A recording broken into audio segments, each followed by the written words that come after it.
que vem primeiro em 2023. Bradesco. Olá, boa noite. Boa noite. Carros de luxo furtados são desmanchados em pouco tempo nas grandes cidades do Brasil. A ação rápida dos ladrões aquece o mercado ilegal de peças usadas. Em São Paulo, a polícia impediu que 2 carros fossem desmontados e prendeu 3 suspeitos. É madrugada. O carro de luxo está estacionado numa rua tranquila da zona norte de São Paulo. O suspeito chega e vai direto até a porta do passageiro. Em menos de 4 segundos, ele consegue destravar o veículo. Mas o homem parece não ter pressa. Lá dentro, ele usa o celular e começa a ligação direta para dar partida no veículo. 5 minutos depois, chega outro criminoso. Ele entrega uma ferramenta que faltava e vai embora. Logo depois, o suspeito foge com o carro. Daqui, ele dirigiu 40 quilômetros até chegar a uma região afastada na zona leste de São Paulo. Um local conhecido pelos desmanches ilegais a céu aberto. O suspeito só não esperava que a polícia também seguisse para lá. Os agentes da delegacia especializada em roubo de veículos já monitoravam a quadrilha. Eles encontraram o carro pronto para ser desmanchado. Foi possível deter um desses indivíduos que estavam lá para fazer o desmonte do veículo. Inclusive, essa pessoa ele já ostentava outros antecedentes criminais pela prática do mesmo crime, né? Carros desse tipo, avaliados em R$250 mil, costumam ser furtados por encomenda para abastecer o mercado ilegal de peças usadas.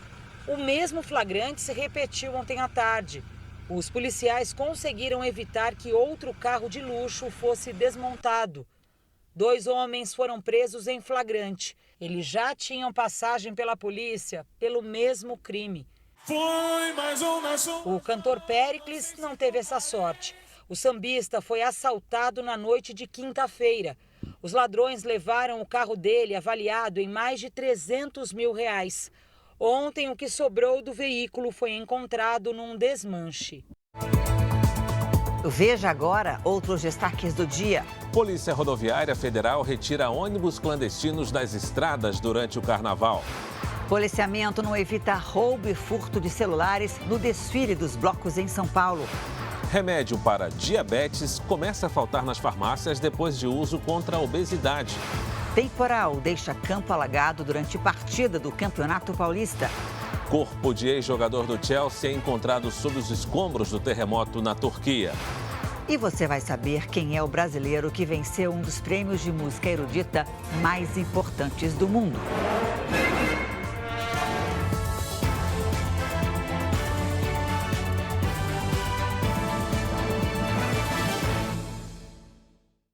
Oferecimento: cartões Bradesco, muito mais benefícios.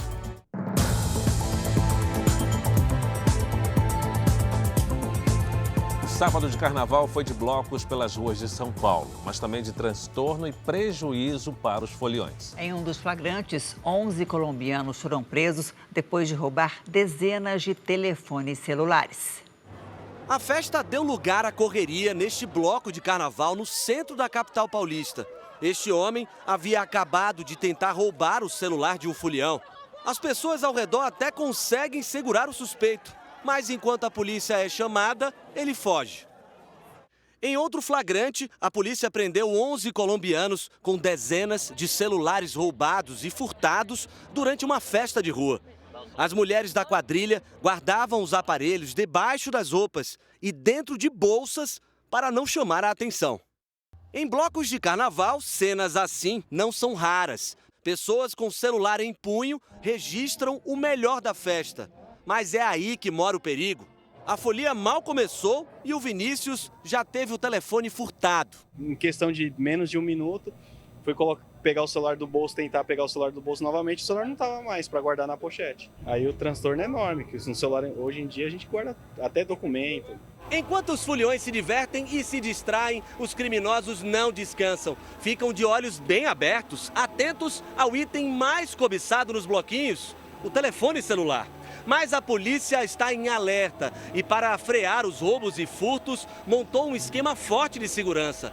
Drones e agentes disfarçados, infiltrados na multidão, ajudam a localizar e identificar suspeitos. A Polícia Militar ela fez um planejamento com efetivo suficiente para dar o melhor atendimento possível à população, tentando evitar não só o furto do celular, como qualquer tipo de crime. No último final de semana, durante os eventos de pré-carnaval, 110 celulares roubados e furtados foram recuperados pela polícia. Pelo menos 14 pessoas foram presas em flagrante. Eles estudam a vítima, então eles percebem que a pessoa está com o celular na mão, exposto ali, ou que a pessoa tem o celular no bolso, ou está numa bolsa, a pessoa, por exemplo, ao invés de estar com a bolsa à sua frente, ela põe a bolsa para trás e sai andando. Para evitar que a folia termine mais cedo por causa dos assaltantes, a dica é redobrar a atenção. Evitar levar o celular para as festas, não guardar o aparelho em bolsas e mochilas e manter o telefone sempre junto ao corpo. Vacilar com o celular na mão no carnaval não faz mais, né? Nunca mais. 2 homens de bicicleta procuram uma vítima num bairro nobre da zona oeste de São Paulo. Um rapaz com instrumento musical nas costas caminha mexendo no celular. Ele não percebe quando o ladrão se aproxima e toma o aparelho. A vítima corre para tentar recuperar o celular, mas já é tarde. O outro ciclista também segue na direção do ladrão e os dois fogem. Ninguém foi preso. Foram enterrados hoje os corpos da mulher e das 2 crianças encontradas mortas num apartamento na zona oeste do Rio. O suspeito do crime é o marido da mulher e pai das meninas, que está preso. A comoção marcou a despedida da família. Andréia Cabral Pinheiro, de 37 anos, a enteada Maria Eduarda, de 12, e o filho dela, Mateus, de 11 meses, foram encontrados mortos no apartamento onde moravam no Recreio dos Bandeirantes. O suspeito pelas mortes é Alexander da Silva, de 49 anos, marido de Andréia e pai das crianças. Em depoimento, Alexander negou os crimes. Disse que saiu de casa na quinta-feira pela manhã sem o carro porque precisava se distrair. Alexander afirmou que só voltou para o prédio às 7 da manhã da sexta-feira. Sem conseguir entrar em casa, ficou pela portaria, onde acabou agredido por vizinhos e amarrado até a chegada da polícia. O motorista de aplicativo ainda é réu pela morte de uma ex-noiva em 2009. O corpo da professora Tatiana Rosa, de 27 anos, foi encontrado em um matagal com sinais de espancamento e estupro. O homem não teria aceitado o fim do relacionamento. Acabou indiciado pela polícia e denunciado pelo Ministério Público em 2012. Até agora, o réu não foi julgado. Em novembro do ano passado, o juiz responsável pelo caso havia determinado que o processo fosse levado à análise do júri popular em até 90 dias. O motorista aguardava o julgamento em liberdade.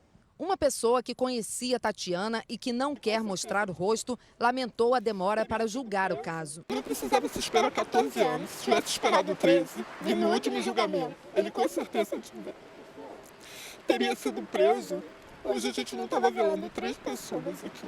Para o crime de agora, Alexander ainda aguarda audiência de custódia. Ele deve responder por homicídio e feminicídio. Terminais rodoviários foram fiscalizados pelo país. A Agência Nacional de Transportes Terrestres e a Polícia Rodoviária Federal encontraram irregularidades em 248 ônibus. Eles foram impedidos de seguir viagem. Lorena só foi perceber que o vidro da janela estava trincado depois que os fiscais entraram no ônibus. A cortina estava tampando. Aí, depois que a policial chegou aí, que ela comentou que a gente viu, eu não tinha visto. Fiscais da Agência Nacional de Transportes Terrestres, a ANTT, e agentes da Polícia Rodoviária Federal estão em terminais rodoviários de todo o Brasil, fiscalizando os veículos que vão rodar no feriado de Carnaval. Se esse veículo está em condições de rodar, como pneus, extintor, para-brisa, cinto de segurança. Só nas primeiras horas da operação em Goiânia, 10 ônibus foram impedidos de seguir viagem. Gera dor de cabeça para o passageiro, que precisa esperar por um novo veículo. Mas a Rosânia garante que é melhor aguardar alguns minutos do que ficar parado na estrada. Ela veio do Rio de Janeiro E a viagem durou muito mais porque o motor quebrou no meio do caminho. Demorou muito mais, a gente saiu anteontem, está chegando hoje em casa. E assim, cheio de transtornos da empresa, aquela coisa toda, que você vira um negócio esquisito na mão deles. Em Rio Verde, no interior de Goiás, um ônibus estava com os bancos soltos.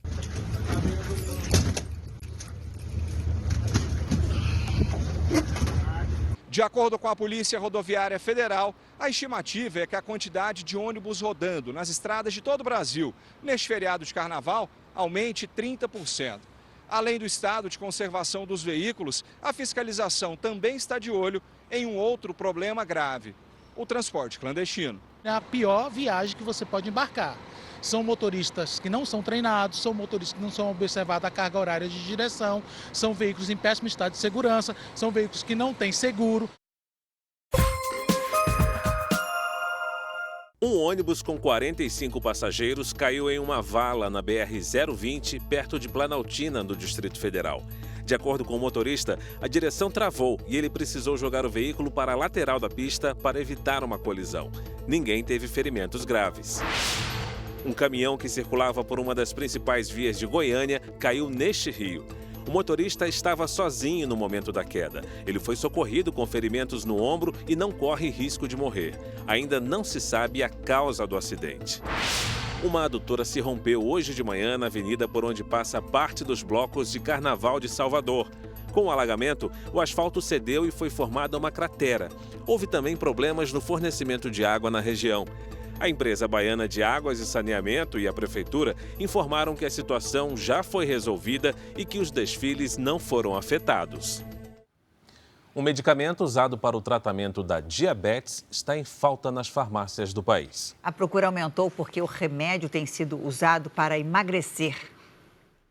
Em 4 meses de aplicações semanais de semaglutida, Vitória perdeu 10 quilos. Resultado importante para quem sofre de diabetes tipo 2. Quando a glicemia está muito alta, por exemplo, ele não deixa que esses períodos fiquem por muito tempo, ele dá uma controlada e uma estabilizada. A substância provoca a sensação de saciedade e aumenta a produção de insulina no organismo. A semaglutida é indicada para o tratamento da diabetes tipo 2, a mais comum, e para a obesidade. Uma embalagem com 4 doses de 1 miligrama, o recomendado para a diabetes em um mês, custa cerca de R$1.000. Mesmo assim, o produto começa a faltar nas farmácias brasileiras.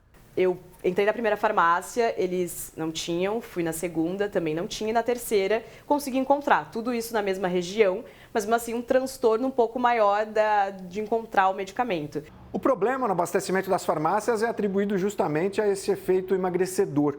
A fama do remédio se espalhou e muitas pessoas que nem têm indicação médica começaram a consumi-lo apenas para perder peso por questões estéticas. Em nota, o fabricante informou que a potencial falta do medicamento no primeiro trimestre deste ano é resultado de uma demanda muito maior do que a prevista.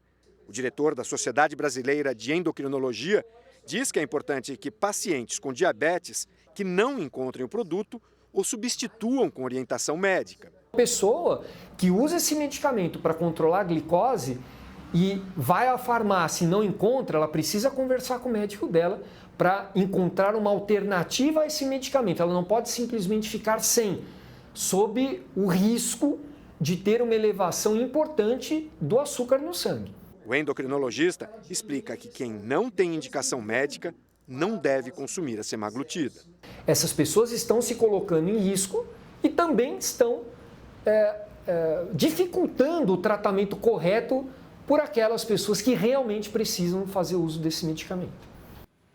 Com o fim das medidas de combate à pandemia, o setor de bares e restaurantes voltou a ficar aquecido e abriu vagas de emprego. As contratações aumentaram cerca de 30% no ano passado, mas tem uma vaga que está difícil de ser preenchida, a de chefe de cozinha. Procura-se chefe de cozinha, 48 horas semanais e um salário de R$7.000 limpos por mês. Não é de todo mal, mas há 7 meses o Sadi tenta contratar um profissional para tocar a cozinha do restaurante dele. Colocamos placa aqui na porta e não consegue, tá? Depois da pandemia para cá tá complicado. O Francisco até que não faz feio na cozinha não, mas ser chefe é outra história. É preciso dirigir o processo de preparação de alimentos, elaborar cardápios, provar e aprovar os pratos antes de serem servidos aos clientes. Responsável pela cozinha inteira. Eu e o Zé, nós trabalhamos de manhã.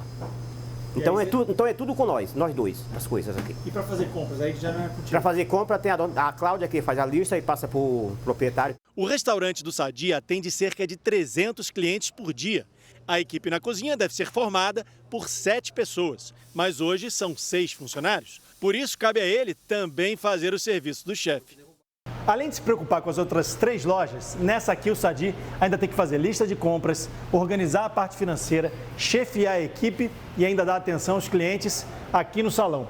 O horário de almoço já terminou e agora é hora de se preparar para a noite, porque a casa enche e o Sadi só vai sair do restaurante de madrugada.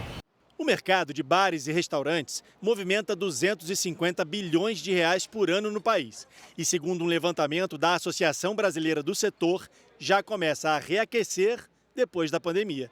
Muitos funcionários perderam o emprego nesse período, mas no ano passado o índice de contratações aumentou 31% em relação a 2021.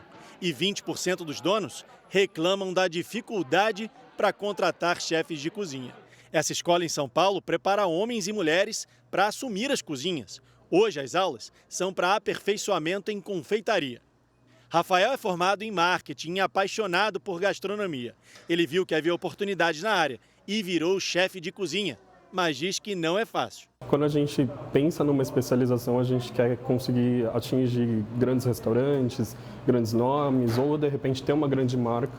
Então, assim, a exigência para você chegar nisso ou se tornar isso, ela é bem assídua, assim, é bem árdua. Quanto mais qualificado, mais a falta.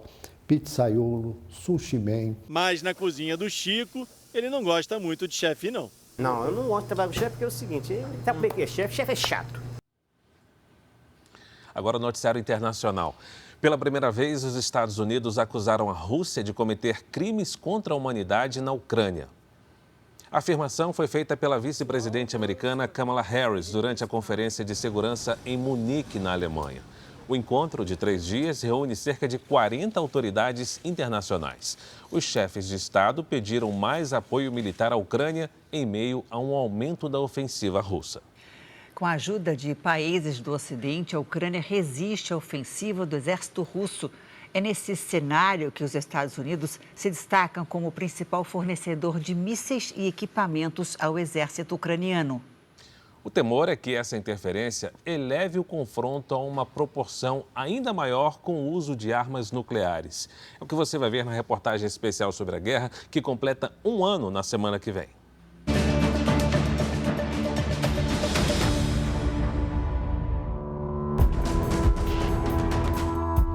As chances de destruição da humanidade, da civilização humana tal qual nós a conhecemos, é alta. O confronto entre Rússia e Ucrânia reacendeu um dos maiores temores em uma guerra: o uso de armas nucleares. A usina de Zaporizhia, a maior da Europa, está em território ucraniano.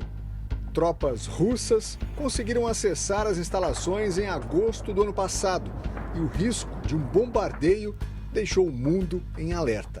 De acordo com esse especialista em física nuclear, os países que possuem armas nucleares hoje são Estados Unidos, Rússia, China, França, Inglaterra, Paquistão, Índia, Israel e Coreia do Norte. Hoje existem no mundo cerca de 13 mil armas nucleares, né? Que podem ser utilizadas. É diante desta ameaça que a guerra avança dia após dia. E praticamente 1 ano depois do início dos conflitos, a Ucrânia resiste às investidas da Rússia, com a ajuda de cerca de 30 países que fornecem recursos de logística e armamentos. No mês passado, Reino Unido e Alemanha anunciaram o envio de armas e tanques. Os Estados Unidos, sem dúvida, estão entre os principais aliados. Meses antes da guerra começar, o serviço secreto americano já havia alertado sobre as intenções de Vladimir Putin sobre a nação comandada por Volodymyr Zelensky. A assistência militar enviada pela Casa Branca já passa de 18 bilhões de dólares, cerca de 95 bilhões e meio de reais. Se a Rússia avança numa ofensiva pesada que domina territórios, os norte-americanos reforçam as tropas ucranianas com tanques blindados e munição. Essa fábrica, em Orlando, na Flórida, produz mísseis e lança-mísseis que também são enviados para a Ucrânia. A Ucrânia tem contado com um sistema de mísseis que foi fundamental para que ela conseguisse conduzir uma contraofensiva, principalmente ali a partir de agosto, né? Permite atingir alvos mais distantes ali do fronte e com maior precisão. Os drones também têm sido um instrumento de defesa eficaz do lado ucraniano. São pequenas aeronaves controladas remotamente que podem se posicionar a 1.500 metros de altura. Custam aproximadamente R$100 mil e são capazes de destruir tanques russos que valem milhões. O André foi o primeiro brasileiro a chegar na Ucrânia para a guerra. O ex-soldado viu de perto os equipamentos modernos fornecidos pelos Estados Unidos. A gente tinha outras armas lá também, americanas, que eram muito boas, que destroem um tanque a 5 km, então, mas tem que ser gente especializada para poder usar ela. Ameaças nucleares, envolvimento das grandes potências, mortes e muita destruição. Enquanto o cessar-fogo não chega, o mundo acompanha os desdobramentos de um conflito prestes a completar um ano. O pior, os confrontos devem se intensificar nos próximos meses. Agora, com o fim do inverno, provavelmente a gente vai ver uma nova escalada, porque durante o inverno há uma grande dificuldade de mobilização de tropas, então a gente pode ver, sim, uma nova escalada do conflito, né? Talvez algo semelhante ao que a gente viu em fevereiro do ano passado. O Japão vai despejar no mar a água usada para resfriar os reatores da usina de Fukushima. Essa decisão preocupa os pescadores da região. Em 2011, quando o terremoto e o tsunami atingiram a usina, a água radioativa contaminou os peixes e a venda do pescado sofreu uma enorme queda. Pescados em alto mar, os baiacus são trazidos para este pequeno porto em Fukushima. Quando a carga de peixe chega, é aquela alegria para as famílias de pescadores. Os baiacus, ou fugu, são muito apreciados na culinária japonesa. Mas é preciso cuidado no preparo. É que a espécie produz tetrodotoxina, uma substância venenosa que pode ser letal para os humanos. Tanto que é preciso retirar órgãos, como o fígado, porque acumulam veneno. Estamos muito felizes porque nesta época pescamos geralmente caranguejos e outros peixes comuns. É uma esperança que nasce para os pescadores que ainda sofrem com as restrições do acidente nuclear, diz este chefe. A Vila dos Pescadores fica perto da usina nuclear de Fukushima. A cidade foi devastada por um terremoto e um tsunami 12 anos atrás. O vazamento da água radioativa foi parar no mar e contaminou os peixes da região. Ainda hoje, a pesca é prejudicada. O desafio para os moradores de Fukushima pode se tornar ainda maior. Isso porque a água acumulada na usina nuclear chegou ao limite da capacidade de armazenamento e pode ser despejada ao mar dentro de alguns meses. Diariamente são usados 100 mil litros de água para resfriar os reatores da usina. O armazenamento passou de 1 milhão de toneladas em fevereiro. Com a capacidade em 96%, o governo autorizou que a água seja encaminhada para o mar.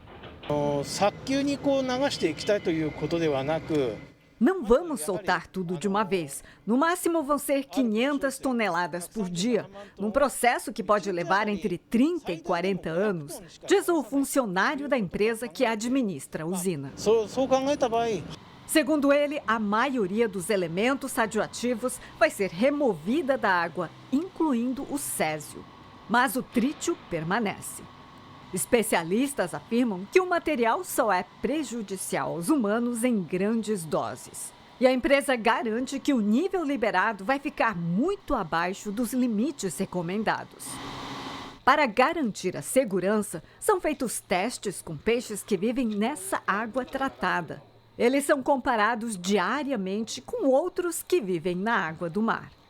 Apesar de ter sido aprovada pela Agência Internacional de Energia Atômica, a soltura da água da usina no mar tem preocupado países vizinhos como China e Coreia do Sul. A rejeição inclui os moradores da vila. Este pescador explica que foram anos tentando reconstruir a imagem de que os produtos da região são seguros. Agora vamos voltar à estaca zero. Sou contra, diz ele. A seguir, temporal alaga o campo durante uma partida do Campeonato Paulista. Os transtornos de quem mora na rota dos bloquinhos de carnaval em São Paulo. Polícia Federal vai pedir ao Supremo que defina quem deve investigar militares ligados aos ataques em Brasília. Temporada de cruzeiros no Rio de Janeiro promete movimentar a economia da cidade neste feriado.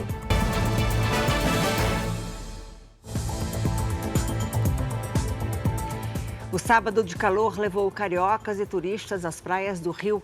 A cidade é a mais procurada por visitantes neste feriado, segundo o Ministério do Turismo. O Silvestre Serrano tem as informações ao vivo. Oi, Silvestre, boa noite para você. Conta pra gente em que praia você está.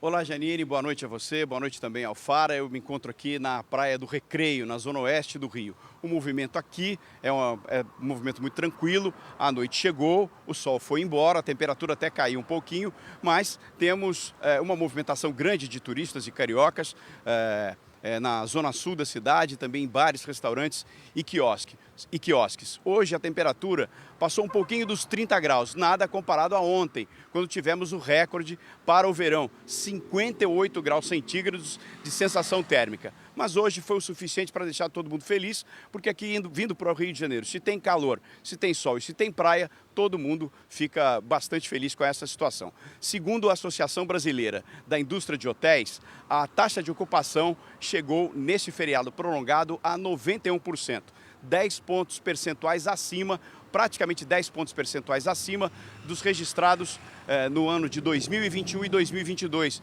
que chegou em torno de 82%. E a estimativa é que estão chegando ou desembarcando na rodoviária e também nos aeroportos aqui da cidade perto de 500 mil de pessoas, o que vai deixar a cidade bastante cheia nos próximos dias. Janine, Fara. Obrigada, Silvestre. Uma idosa se afogou hoje durante a chuva que atingiu a cidade de São Paulo. Ao todo, os bombeiros receberam mais de 50 chamados para enchentes e quase 60 para quedas de árvores. O temporal foi tão forte que ruas foram cobertas pela água. Veículos ficaram submersos. A zona sul da capital foi a mais afetada. Este carro, que estava vazio, foi carregado pela correnteza. Uma idosa de 80 anos se afogou em uma enchente e foi levada ao hospital. Não há informações sobre o estado de saúde dela. Na mesma região, uma pessoa ficou ilhada em cima de um ponto de ônibus. Um motociclista quase foi levado pela enxurrada. Casas foram invadidas pela água no Jabaquara. Perdi minha geladeira já era. Na Grande São Paulo, a circulação de trens foi interrompida. Em São Bernardo do Campo, não dava para ver o asfalto. Em Osasco, esta rua também ficou alagada. Mas será que se repete sempre durante o verão em São Paulo, né, Fara? A partida entre Inter de Limeira e Água Santa pelo Paulistão também foi atingida pelo temporal. O campo do time do interior ficou alagado. O gol do Água Santa saiu ainda no primeiro tempo, antes da chuva. Bruno Mezenga fez um golaço. A partir dos 30 minutos do segundo tempo, a tempestade atingiu a cidade de Limeira. O gramado vai encharcando conforme o relógio vai correndo. 4 minutos mais tarde, a arquibancada vira uma cachoeira. Os policiais buscam abrigo no banco de reservas, mas só deu para proteger a cabeça. Os jogadores têm dificuldades para carregar a bola. Em certo momento, a água era tanta que o esporte podia até mudar de nome para polo aquático. Nos acréscimos, a Inter de Limeira chega a marcar o gol de empate, mas a árbitra Edna Alves deu falta no goleiro. Final, Água Santa 1-0. Depois do apito final, os jogadores comemoraram a vitória com um peixinho. O resultado mantém o Água Santa na vice-liderança do Grupo B, agora com o mesmo número de pontos do São Paulo. Na outra partida do sábado, a Ferroviária venceu o Guarani por 1-0, gol de João Veras. O sábado também foi de temporal nas regiões sul e centro-oeste do país. Vamos saber então como é que vai ficar o tempo no domingo? Boa noite para você, Paloma Poeta. Deve chover amanhã? Deve sim, Janine, principalmente no sudeste. Boa noite a você, Alfara. Boa noite a você de casa. Essa chuva toda de hoje foi provocada por uma frente fria que neste momento está sobre São Paulo.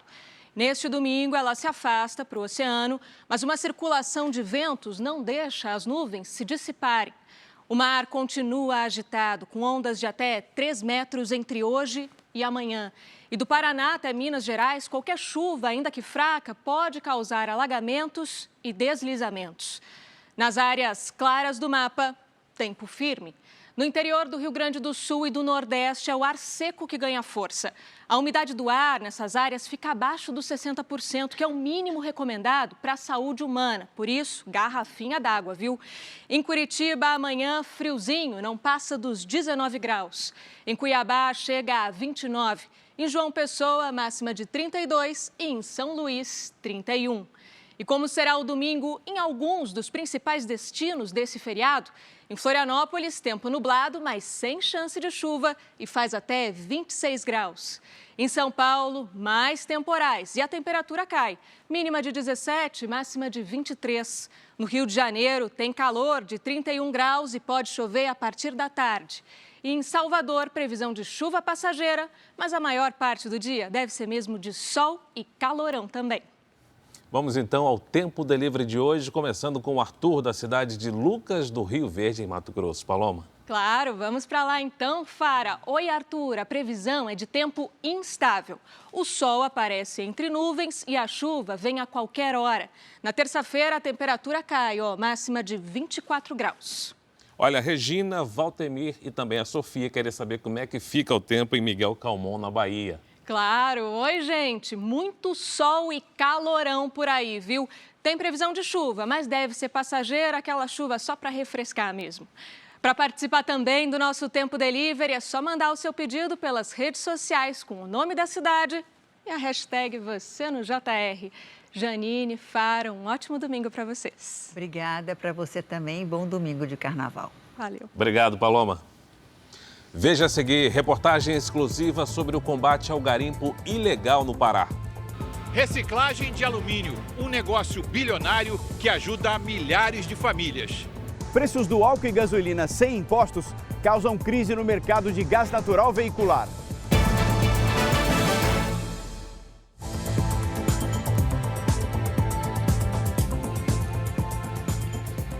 O Brasil é o país que mais recicla latinhas de alumínio no mundo. Quase todo o material é reaproveitado. O negócio, movido pelo cenário social, só ocorre graças aos milhões de catadores do país. Em época de carnaval, a coleta do alumínio é ainda maior. O bloco mal tinha começado e os catadores de latinha já estavam em ação. A Maura é veterana no negócio, começou a coletar há 24 anos. Vou continuar sendo recicladora, porque eu termino salvando vidas, de toda forma, animal, gente, não vai para bueiro, então eu salvo gente. Então eu acho um serviço muito importante para a nossa vida. A Maura é apenas uma entre milhões de catadores de latinhas espalhados pelo país. E é deste trabalho de formiguinha que nasce um negócio bilionário, que faz do Brasil um dos líderes mundiais da reciclagem de alumínio.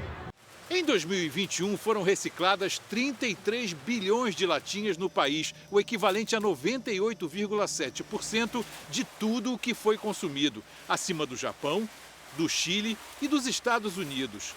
O índice do ano passado no Brasil ainda não foi liberado, mas a estimativa é de que fique acima de 95%.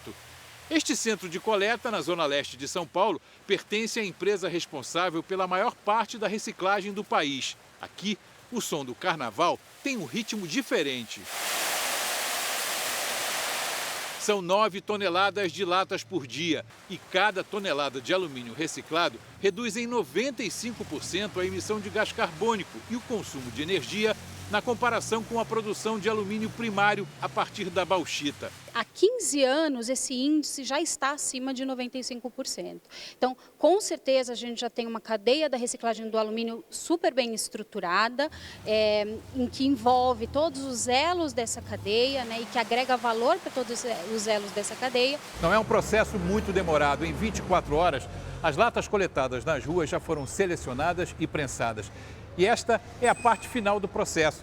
Elas estão sendo embarcadas numa carreta e vão ser levadas para um centro de reciclagem. Daqui a 60 dias, já estarão nas mãos dos consumidores como latas de novo. E serão recolhidas por catadores como o Severino, reiniciando um ciclo de renovação infinito. O saco com 11,5 kg de latinhas rendeu R$ 60 nesta cooperativa. Mas ele sabe que nesta época do ano, a coleta pode melhorar. Basta ter disposição. Tem que ir atrás dos blocos. É muita muvuca, mas você tem que correr atrás, né? Se você quer, você tem que correr atrás, não dá para ficar parado. Os blocos de rua que atraem multidões provocam incômodo para quem mora ou trabalha por onde eles passam. Em São Paulo, empresários têm que fechar as portas e depois da festa, o que sobra é a sujeira deixada pelos foliões. Esperado com ansiedade pelos foliões, o carnaval é motivo de preocupação para quem mora na rota dos blocos. O seu Nelson tem um apartamento na Vila Madalena, em São Paulo, e sofre com a presença dos foliões. Muitas pessoas brincando o carnaval, o caminhão parado. Se alguém tiver que sair do prédio ou entrar, ou para sair para uma emergência, porque também tem muitos idosos aqui, seria uma catástrofe. A sujeira é outro problema. Não tem a quantidade suficiente de banheiro para a gente poder aliviar. E os transtornos não são apenas para quem mora na rota dos bloquinhos. Segundo a Associação Brasileira de Bares e Restaurantes, na semana passada, com os desfiles de pré-carnaval, o setor registrou queda no faturamento, em média entre 40% e 70%, dependendo da região de São Paulo. A situação agora, com o feriado prolongado, pode ser ainda pior. As ruas ficam completamente lotadas, abarrotadas, as pessoas alcoolizadas, né, e a gente tem receio de perder o controle, né, na entrada do estabelecimento. Então, muitas vezes querem sim usar o banheiro e a gente não tem espaço suficiente para todos, né? Então, por precaução, nós preferimos fechar a loja. Situação que fica ainda pior com as festas que antecedem e que acontecem após o carnaval. O carnaval impacta demais e não só apenas na sexta e sábado de carnaval, porque agora o carnaval não se resume a um fim de semana, ele se resume a 2 finais de semana antes e 2 finais de semana depois, é quase um mês de carnaval. Eles não tratam o nosso bairro como deveriam tratar na época de carnaval. Urina na rua, joga lata no chão, às vezes desrespeita, querendo invadir uma loja. No carro preto parado numa avenida da zona leste de São Paulo, os ocupantes parecem esperar alguém. Uma mulher chega, entra e senta no banco de trás. Segundos depois, 3 criminosos aparecem. Eles obrigam todos a sair. As pessoas correm enquanto os assaltantes levam o veículo. Horas depois, um suspeito foi detido e reconhecido pelas vítimas. O mercado de gás natural veicular enfrenta uma crise desde que o governo retirou os impostos da gasolina e do álcool. Como o preço da gasolina e do álcool está próximo ao do gás, muitos motoristas desistiram de instalar aqueles equipamentos de GNV. Quase ninguém trabalhando, kits na embalagem e mecânicos sem muito o que fazer. Essa é a nova realidade das lojas que convertem carros a GNV, gás natural veicular, no Rio de Janeiro. A loja fazia no máximo, nessa época, ano passado, mais ou menos 150, 160 carros. Hoje eu estou chegando a 30. O segmento viveu meses dourados no primeiro semestre do ano passado. O cenário internacional contribuiu. Os preços do barril de petróleo dispararam. A guerra na Ucrânia tumultuou o mercado. Os reajustes de álcool e gasolina eram frequentes e o GNV, cerca de 40% mais barato, virou a opção predileta para muitos motoristas. Mas em junho de 2022, o governo retirou os impostos para reduzir os preços na bomba, a chamada desoneração dos tributos. Antes de adotar essa medida, o litro da gasolina em alguns estados chegou a bater a casa dos R$ 8,00, enquanto o GNV não passava dos R$ 5,00.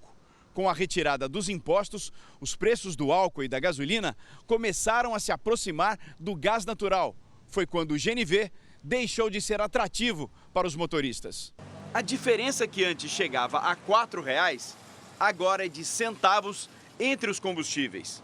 Sem contar a instalação do kit, em média, R$ 4.000. Eu estou pensando em pegar um carro mais econômico e anular esse equipamento a gás, que está quase a mesma coisa. Não adianta botar um equipamento caro, de dar sempre manutenção e, não ter um lucro. Eu estou usando o GNV. Quando ele acaba, o combustível entra o líquido, o álcool, né? Etanol. E eu continuo. O consumo é um pouco a coisa maior e a diferença de preço do etanol para o gás é menor. O mercado sentiu o golpe. Esse empresário tem a maior rede de lojas de conversão para GNV de todo o país. Até pouco tempo, tinha 18 pontos de atendimento. Hoje, tem 15 e corre o risco de fechar as portas de outros 2 negócios até o fim do mês. A gente hoje está sem amigo aqui, tá? Sem cliente, sem movimento. Uma loja que há 1 ano e meio atrás tinha fila para instalar kit gás. Esse gráfico do Sindicato de Reparação dos Veículos do Rio de Janeiro, ligado à Firjan, mostra a evolução das conversões de carros para GNV no Brasil. Em janeiro do ano passado, foram cerca de 20 mil mudanças em todo o país. O estado do Rio, que responde por 60% do mercado, registrou 15 mil instalações. Em setembro do ano passado, os efeitos da baixa competitividade do GNV eram visíveis. O número de conversões no Rio caiu para 8 mil por mês. O desinteresse do consumidor teve um efeito dominó devastador. Primeiro, pouco serviço nas lojas, depois faturamento em queda e agora as demissões. Eram 300 funcionários, tá? Hoje está na faixa de 100 funcionários, foram 200 demissões. Tiago é mecânico com experiência de mais de 20 anos na instalação de gás natural. Veio do Rio Grande do Sul, apostando no Rio, líder no mercado nacional.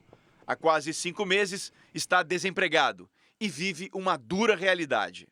Procurando, né, e batendo de porta em porta, mas as empresas de instalação aqui no Rio de Janeiro não estão contratando, pelo contrário, eles se desfizeram, né, dos recursos humanos deles. O governo atual já decidiu que a desoneração dos impostos termina no dia 28 de fevereiro. O retorno da cobrança deve encarecer os litros do álcool e gasolina e aumentar a diferença em relação ao preço do GNV. Uma situação que pode recolocar o gás natural como boa opção aos motoristas e revitalizar o setor. O mercado reaquecendo, a demanda por equipamentos vai voltar ao normal e eu vou poder voltar a ter um trabalho. Você vai ver agora mais uma reportagem exclusiva sobre a operação de combate ao garimpo ilegal no Pará. A região sofre com um alto nível de desmatamento, um dos maiores do Brasil. O verde a perder de vista se mistura com um contraste assustador. Garimpos clandestinos em atividade, no meio da floresta amazônica. Essa daqui é uma draga, um sistema complexo que faz a retirada e também a separação de todo o minério encontrado nessa área. É por meio desse equipamento que os garimpeiros iniciam a atividade criminosa. Os danos ao meio ambiente são irreversíveis. Impacto em córregos, né, a própria vegetação também e a questão da exploração mineral que vai contaminando todo o lençol freático e outras partes que compõem o ecossistema. Em uma semana, 5 garimpos foram fechados e 15 dragas destruídas por agentes do Instituto Chico Mendes de Biodiversidade, o ICMBio, no oeste do Pará. Esse é o resultado parcial da Operação Pariate, ou combate ao inimigo, no idioma dos indígenas Munduruku. A ação tem o apoio da Força Nacional. Para identificar e desativar um garimpo, os agentes usam a tecnologia. Essa imagem de satélite mostra uma área da Floresta Nacional do Amana, em Itaituba, antes do desmatamento, em junho do ano passado. Em janeiro, a imagem é de outra realidade. Que a gente está na região onde tem a maior pressão de vetores econômicos, como a exploração do garimpo e o setor madeireiro, e também a pecuária. E a gente tem cerca de 65% dos índices de desmatamento na Amazônia ocorrem nessa região. Drones também são usados para mapear a área e encontrar máquinas escondidas na mata. E depois de identificar os alvos, os agentes seguem para o campo. Uma retroescavadeira como essa substitui o trabalho de cerca de 100 homens. Por isso, é tão importante encontrar e destruir esse tipo de equipamento, que no mercado chega a custar mais de R$500 mil. Então a gente tem todo um trabalho de inteligência para localizar alvos de degradação ambiental e a gente consegue localizar em tempo real áreas que estão realmente ativas. Em Mato Grosso do Sul, policiais ambientais visitam propriedades rurais para alertar sobre o perigo das queimadas e também dos incêndios florestais. A Polícia Ambiental está concentrando os esforços para levar informação à população do campo. Conhecimento que pode ajudar a prevenir os focos de incêndio. Nesta fazenda em Terenos, o capataz Célio recebeu as orientações. A queimada, por mais que ela tenha licença ou não tenha licença, eu acho que não seria bem bom para o meio ambiente, né? E aqui a gente faz de tudo para que nada disso aconteça. Em Mato Grosso do Sul, nos últimos anos, áreas de Cerrado e Pantanal têm sido castigadas pela ação do fogo. Grande parte provocada de forma criminosa, sem autorização de órgãos ambientais. O período mais crítico para as queimadas começa em agosto, quando o tempo fica mais seco pela falta de chuva. E a prevenção tem que começar bem antes, no bate-papo com os moradores. Dona Iracema sabe que o fogo é traiçoeiro. Eu pus fogo num pouquinho. Meu Deus do céu, aquilo deu um vento, aquilo foi no pasto ali do vizinho. Você precisa de ver o sufoco que me deu para apagar. Aquilo foi uma lição para o resto da vida. Ano passado, quase R$3 milhões em multas foram aplicadas por causa de queimadas irregulares no estado. Nenhuma paga até agora, porque ainda estão em fase de recurso. Não é uma mera operação preventiva de policiamento, é uma operação de educação ambiental, que visa levar conhecimento e antever problemas que podem gerar transtornos irreversíveis ao meio ambiente e à fauna. Esta semana, esses 2 tamanduás vítimas das queimadas foram devolvidos ao Pantanal. Passaram 3 anos se recuperando dos ferimentos provocados pelo fogo. A gente só vai mudar, só vai frear essas situações de agressão ao meio ambiente com a educação. Vamos acompanhar agora os destaques do Domingo Espetacular. A gente vai falar de um fisiculturista que ostentava uma vida de luxo na internet. Prometia ganhos milionários com o mercado financeiro. Para ganhar dinheiro. Mas que deixou muita gente no prejuízo. Ele é suspeito de ter aplicado um golpe e agora pode acabar despejado da mansão onde vive. A esposa do sertanejo Fabiano, que faz dupla com César Menotti, tem a rede social hackeada. Mas são os fãs que acabam com um prejuízo financeiro daqueles. E aí, você conseguiria ficar sem nunca mais comer chocolate? A gente vai mostrar quais são os motivos que ameaçam essa paixão mundial. Saltos que desafiam o perigo e viralizam na internet. Quem são os jovens que pulam sem medo? E quais os riscos para quem acha que isso é brincadeira? É neste Domingo Espetacular. Depois da Hora do Faro. A Polícia Federal vai pedir ao ministro Alexandre de Moraes, do STF, a definição sobre a quem compete investigar eventuais crimes cometidos por militares nos ataques do dia 8 de janeiro. Fontes da Polícia Federal confirmaram ao Jornal da Record que logo após o Carnaval devem fazer um pedido ao relator das investigações sobre o quebra-quebra em Brasília. Os investigadores querem que o ministro Alexandre de Moraes decida se militares que foram omissos ou que apoiaram os atos de vandalismo devem ser investigados exclusivamente pela Justiça Militar ou pelo Supremo, o que implicaria na atuação da Polícia Federal. Ministros do STF com quem conversei estão convencidos de que há provas suficientes sobre crimes cometidos por militares, inclusive de alta patente. O Supremo terá que decidir sobre a competência para julgar os casos. O plenário virtual já tinha 5 votos para manter os casos com o Tribunal Militar, quando o ministro Ricardo Lewandowski pediu destaque, o que zerou o placar. Alguns ministros acreditam que a tendência é permitir que as investigações sejam relatadas por Alexandre de Moraes. O Superior Tribunal Militar avança com investigações internas.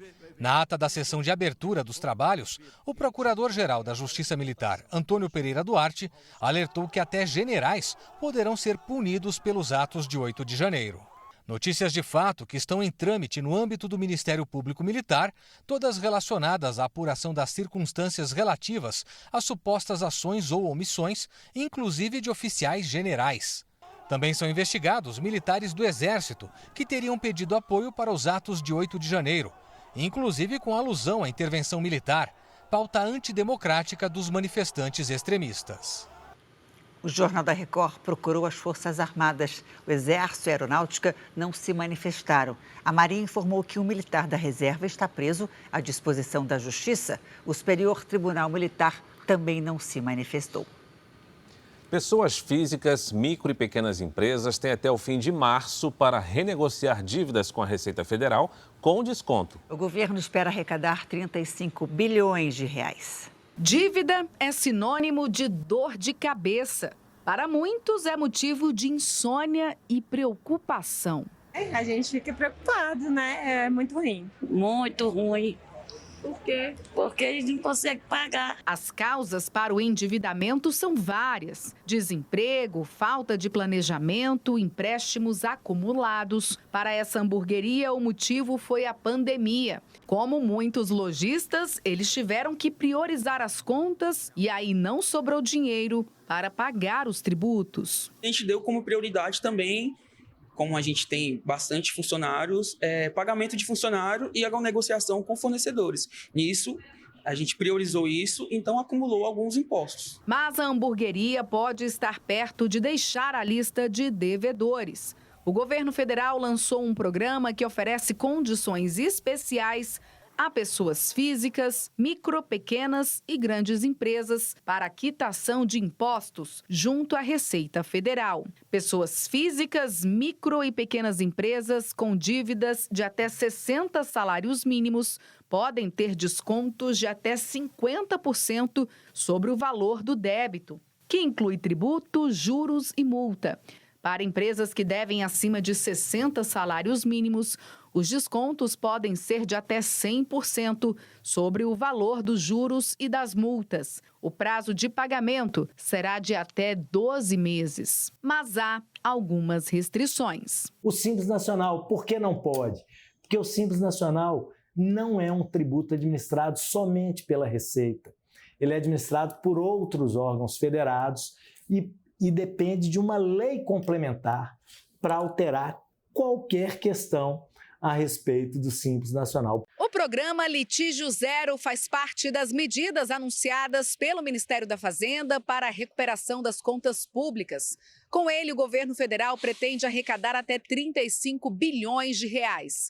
Segundo a Receita, pelo menos 300 mil contribuintes estão com impostos em atraso no país. As inscrições podem ser feitas no site da Receita até às 19h do dia 31 de março. Com esse programa vai facilitar bastante toda a rede a se manter em dias com o governo.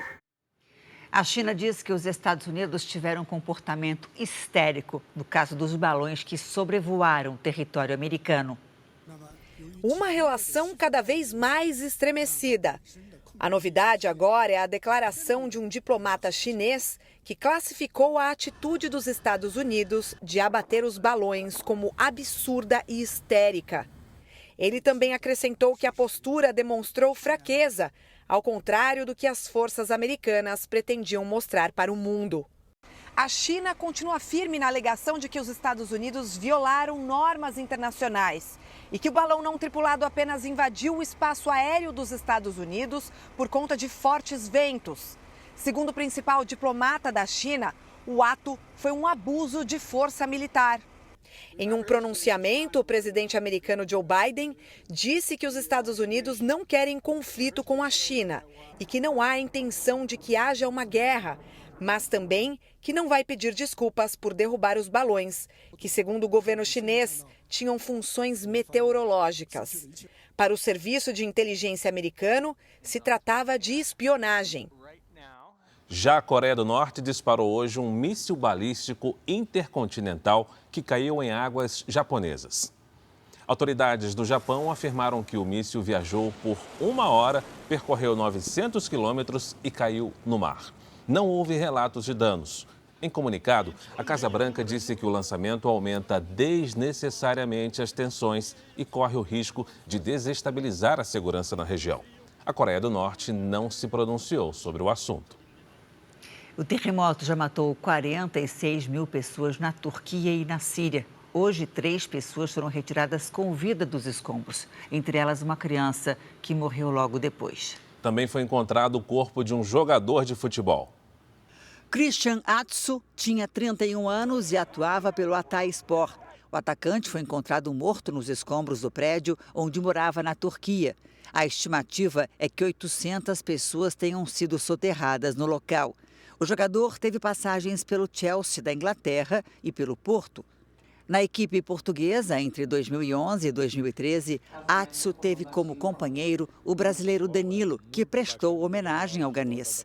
O lateral da seleção brasileira escreveu nas redes sociais que brincava com Atsu quando ele comia até os ossos do frango nas concentrações. Segundo Danilo, com leveza e um sorriso largo, Atsu respondia que tinha o hábito de comer também os ossos, porque na infância aprendeu a não desperdiçar nada, porque não sabia quando teria a próxima refeição. O ganês deixa esposa e 3 filhos.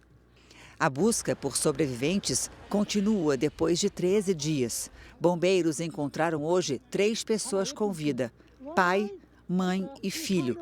Mas a criança de 12 anos morreu logo depois por desidratação. Autoridades turcas informaram hoje que as buscas serão encerradas domingo à noite. O país pretende focar agora na investigação de empreiteiras e engenheiros responsáveis por construções que deveriam suportar terremotos, mas que desmoronaram. Já foi ordenada a prisão de mais de 100 pessoas. O responsável pela construção do edifício onde o jogador Atsu morava está preso. Foi detido enquanto tentava fugir do país na semana passada. De volta ao Brasil, pesquisadores do Instituto Butantan descobriram que há 2 proteínas no veneno de uma lagarta que podem regenerar algumas células do corpo. Agora eles querem saber se é possível produzir um medicamento para tratar doenças degenerativas, como a artrose. Um bicho que pode ser perigoso. A taturana de fogo tem um veneno potente capaz de provocar hematomas e hemorragias em humanos. Para produzir um soro que pudesse salvar vidas, o Instituto Butantan de São Paulo começou a estudar esse veneno. E na substância, os cientistas descobriram 2 proteínas, chamadas R-Losac e R-Lopap. O surpreendente é que elas, na verdade, têm propriedades curativas. Eu consigo cicatrizar isso de uma forma rápida e bem. A pesquisa ganhou projeção com uma nova descoberta. Nesse laboratório, os pesquisadores do Instituto Butantan passaram a fazer testes com fragmentos das proteínas existentes no veneno da taturana. E ficaram impressionados ao descobrir que essas moléculas são capazes de evitar a morte de células já em processo de degeneração. Na prática, isso significa que as proteínas do veneno da taturana têm potencial para tratar doenças degenerativas. Dentro dessa molécula, existem pedaços que a gente analisou e que podem resolver problemas muito importantes de regeneração. Mas isso ainda é uma esperança e não uma certeza. Os cientistas já conseguiram reproduzir as moléculas em laboratório. E novas fases de testes vão acontecer. O que começou como uma busca por um antídoto contra a contaminação se transformou em um caminho para a cura. A temporada de cruzeiros no Rio de Janeiro chega ao mês mais movimentado do ano. E só nesse feriado, o turismo marítimo deve gerar 14 milhões de reais para a economia da cidade. Eles chegam de avião, ônibus ou navio. A chegada foi maravilhosa. Eu acordei 5 horas da manhã para poder ver o navio atracar no porto e, sem dúvida nenhuma, é de arrepiar. É um presente que eu tô dando para mim, depois de tudo que a gente passou, para curtir. Eu chamei uns amigos e é isso, tô levando uma galera para conhecer pela primeira vez o navio. Caroline também veio com a família curtir os dias de descanso. Vir para o Rio de Janeiro era um sonho da família e tá bem cheio, bem animado, o pessoal aqui bem alegre, bem bonita a cidade. Somente no Pier Mauá, 30 mil turistas vão desembarcar neste feriado na cidade. Eles vêm a bordo desses gigantes. Hoje, 3 dos 7 transatlânticos esperados atracaram. Os navios vêm do Brasil e também do exterior. Os argentinos realmente são os maiores visitadores aí do Rio de Janeiro. Depois disso, os europeus, né? A gente tem muito italiano, né? Alguns estadunidenses, mas os campeões são realmente os argentinos. A temporada de cruzeiros no Rio de Janeiro vai até abril e promete ser a maior dos últimos 10 anos. O mês de fevereiro é o mais movimentado. Somente neste feriadão, o turismo marítimo deve gerar 14 milhões de reais para a economia da cidade. A expectativa é que a maior parte do dinheiro gasto pelos turistas vá para o setor de serviços e também para o comércio. E basta pisar em solo carioca que a maioria já se arrisca no samba, como esse casal do Vietnã. Simpática, a turista disse que na próxima viagem já volta falando português. I will speak Portuguese. É que o samba contagia mesmo, né? Verdade. O mineiro de 33 anos se tornou o primeiro brasileiro a conquistar uma das competições culturais mais importantes do mundo. Ele venceu um concurso de música erudita contemporânea na Suíça. Na sala de casa, a mãe guarda com orgulho lembranças do passado do filho. O primeiro violão é esse aqui, ó. Esse foi o primeiro instrumento dele. Quase 10 anos atrás, Leonardo Silva, hoje com 33 anos, saiu de casa para apostar no sonho de ser um músico reconhecido. Compositor de música erudita não é uma coisa comum aqui pra gente, né? Os pais ficaram meio assim e tudo, mas na hora que a gente viu que o negócio era para valer, aí era só apoio. 2 dias depois de se formar como engenheiro de produção na Universidade Federal de Minas Gerais, Leonardo decidiu engavetar o diploma e se mudou para a Europa. Fluente em 5 idiomas, fez mestrado em música e se tornou o primeiro brasileiro a conquistar uma das competições culturais mais importantes do mundo. 250 compositores de 47 países disputaram o concurso de música erudita contemporânea de Basel, na Suíça. A obra de 11 minutos encantou os jurados. São compositores muito importantes, isso é que dá um valor especial, né, a essa premiação também. Morando em Berlim, na Alemanha, Leonardo conta que dedicou 6 meses do ano passado à composição. Eu fiquei muito satisfeito com o trabalho, porque eu consegui colocar no papel, colocar na partitura essas ideias que eu tinha na cabeça. Leonardo, que conquistou o mundo com a música, já tem novos projetos aqui no Brasil.